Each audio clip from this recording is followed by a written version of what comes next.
Слабите врнежи, кои од вчера го зафатија регионот, нема значително да ја подобрат состојбата кога се во прашање резервите вода, дотокот во реките и нивото на подземните води, но сигурно се добредојдени за есенските посеви и за површините кои се подготвуваат за пролетната сејдба. Тоа што ги охрабрува земјоделците е новосоздадената влага во почвата која ќе возможи успешно поникнување на житариците и другите култури што е пресудно за понатамошната вегетација. Од друга страна, измената на планот за наводнување затече голем број земјоделци кои практично се подготвуваат за сејдба на ориз, а сега ќе мора да се одлучат за други така наречени крски култури. Тоа подразбира додатни агротехнички мерки на површините, набавка на соодветен семенски материјал и поразлична ангажираност на земјоделците во текот на производствената сезона. Годината послужи се за орanje, за тие работи ќе биде, али мора нешто друго, ке нас е малку поклета земјата. Потешка црна земја е, може и ќе лежат тие, најверојатно. За друга година за уес. Не е кол. Па дел, дел нешто, тоа е кај пругата доле жита земја, таа ќе биде нешто. А овој горе не. Нема да биде. Една од негативните последици на ваквите состојби е веројатноста дека одредени земјоделски површини воопшто нема да бидат посејани, што ќе доведе до намалено производство.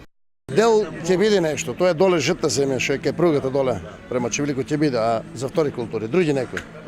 Дали пченка, да не набројаваме. А оно е поле другото што кажа дека фабриката не, сигурно.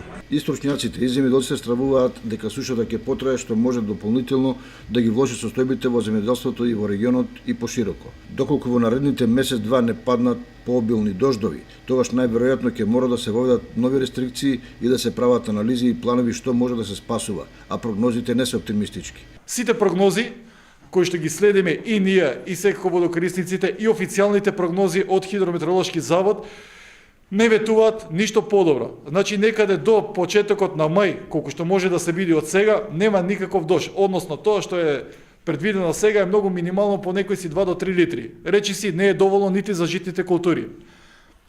Треба да бидеме сите дисциплинирани, да бидеме заедно во оваа густа работа која што ни искочи непредвидена и да надминеме оваа криза. Во ваква воредна ситуација неопходно е да се настојува сидбата да започне што порано со цел да се фатат протечните води за да се наполнат површините кои останаа за сејдба со ориз. Тоа ќе овозможи заштеда на акумулираните количини вода кои подоцна плански ќе се користат во летниот период. Дотолку повеќе што од водостопанство Брегалница стравуваат дека и покрај преполовените површини за сејдба со ориз, наводнителната зона ќе биде ризична и неизвестна.